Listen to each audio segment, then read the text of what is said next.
Hi friends, today in this video we will see about the service container. So service container is the powerful tool for managing dependencies and performing dependency injection in the Laravel. So what is meant by dependency injection then? Dependency injection is nothing but whatever the class, so if you create a class or anything, so any dependencies are needed for the class, so those dependencies are injected into the class via constructor. So this is a simple example for the dependency injection, simple definition. So let's see some simple example. So here in the screen you can see it's a fresh Laravel application. So now in the controllers we don't have any controller. Let's create a controller. So for creating controller we will type PHP artisan make controller home controller. Let's say we will create home controller. Okay. So controller is created. So we got a controller. So now we have one simple method by name index. So what this index will do is it will save the user data in the Let's think that it saves the user data. So now to save the user data, so it may be database, okay, it may be database or it may be file or any sources. So in any sources you can save the data. So this method is not responsible for that one. So I need to store in the database or so this method is not responsible for that one. So now let's create one folder by name repositories, whatever the name you need. So I will create one folder by name repositories. So here what I will do is I will create some user repository, okay, or otherwise user database repository. Okay, it's a simple example. So what are the name? So what this method will do is, what this class will do is, so I will create namespace app slash, it is present in the repositories. So I will create a namespace for this one. Okay.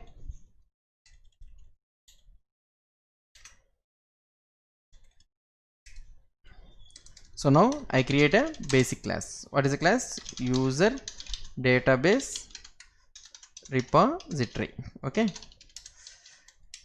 So now here we have a method called simple method save. What this method will do is it will save the data in the database. Okay, so this method will save the data in the database. Okay, now it will return, so let's simple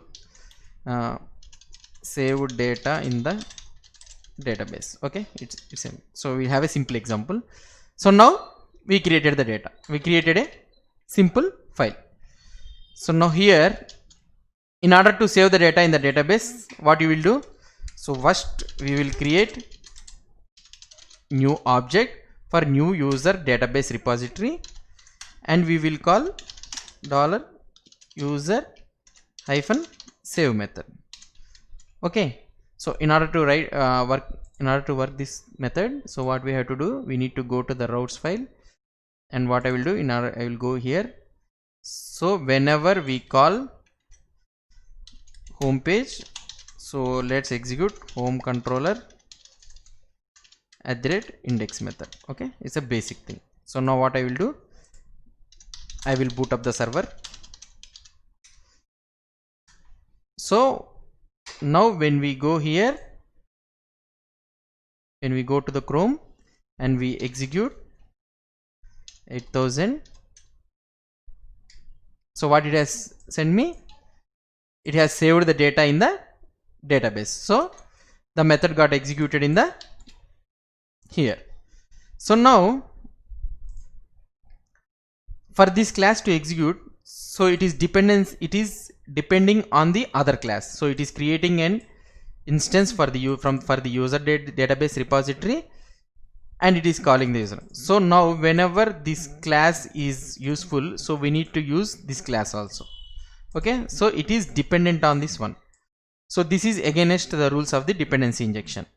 So now what we need to do is, so somehow we need to create the instance somewhere in the Laravel at the beginning only, and we need to inject that instance into this method.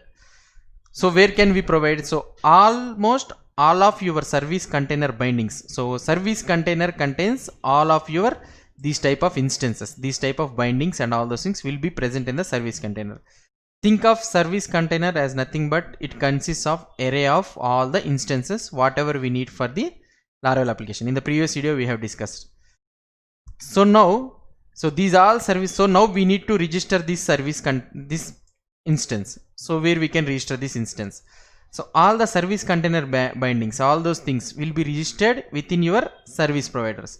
In the previous video we have seen. So when we go to the index.php,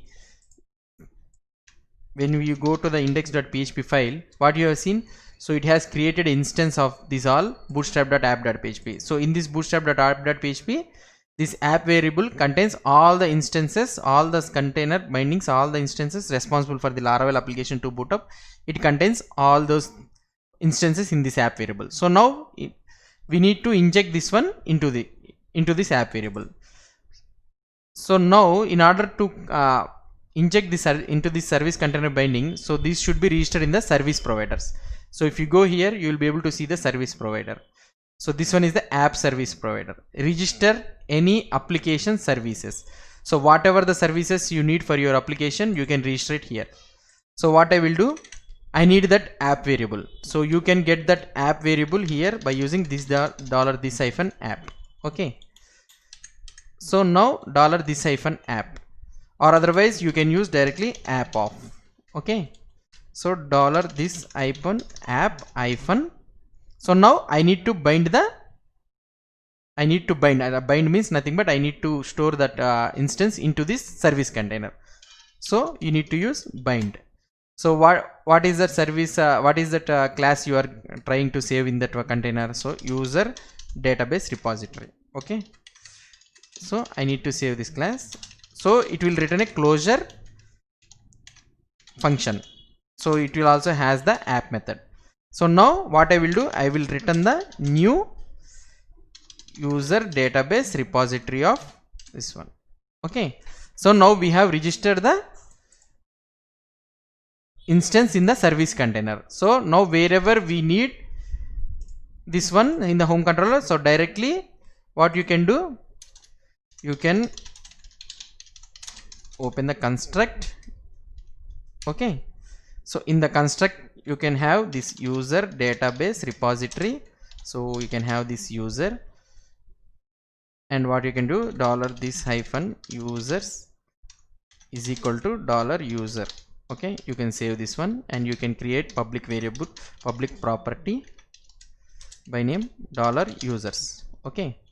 So now instead of creating this one, so we can remove this one, this line, and also directly you can call $this-users-save. Okay. So now so this method requires what it requires. It requires the instance for the user database repository. So Laravel will automatically inject that instance into the users variable. So directly you can use this one. So now what you will do, if you refresh it again, you will get the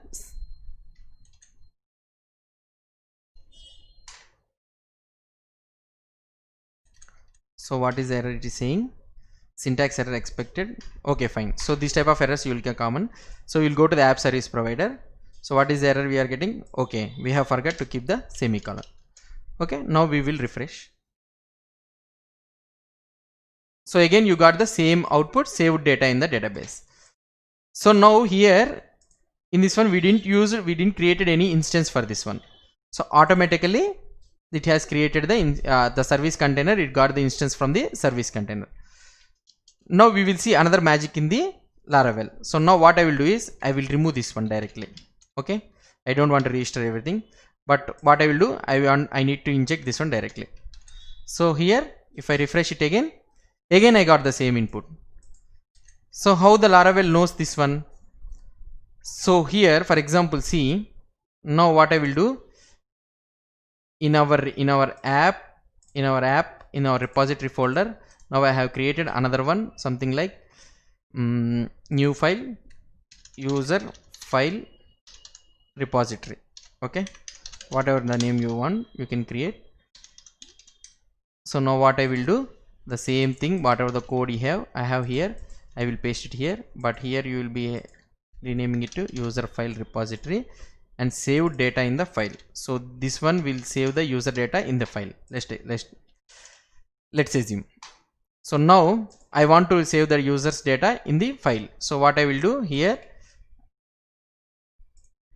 I will change it to user file repository. Okay, user file repository, and this one automatically, what I will do here, I will save it. I will refresh this one. See, it executed the method in the save data in this one. So what is the thing happening here? I didn't created any instance for this one or anything. I didn't created anything in the app service provider. So it is automatically injecting that method into this one. So this is the powerful concept in the Laravel. So whatever the classes here you have created, so automatically when you need that, when you need that instance of that one, so Laravel automatically checks for this user file repository. Is there any class exist in the app folder? In the app folder, is there any class? Yeah, it existed. So a user file repository is existed here. So I will create. So it is assuming, it is thinking that it needs the instance of this one. So what it will do, it will directly give the instance of the user file repository. Okay, so there is no need to register from the app service provider. So this is one powerful concept in the Laravel, so provided by the Laravel here. So whatever the class you need it here, you can directly, it will be directly injected into the class wherever you need it. So this is the dependency injection, how we can use this dependency injection using service container. Now you will have a doubt. For example, this user file repository you have used in so many places, so many controllers and so many places you have used. So tomorrow client says that no, I don't want to save this all in the files, I need to change it into the database. So it will be a tedious job to change everywhere here like this database, and wherever the controllers you are using, you need to change it. It will be a tedious task. Okay, so we will see that solution for that one in the next video. If you like this video, please subscribe this one. Thank you.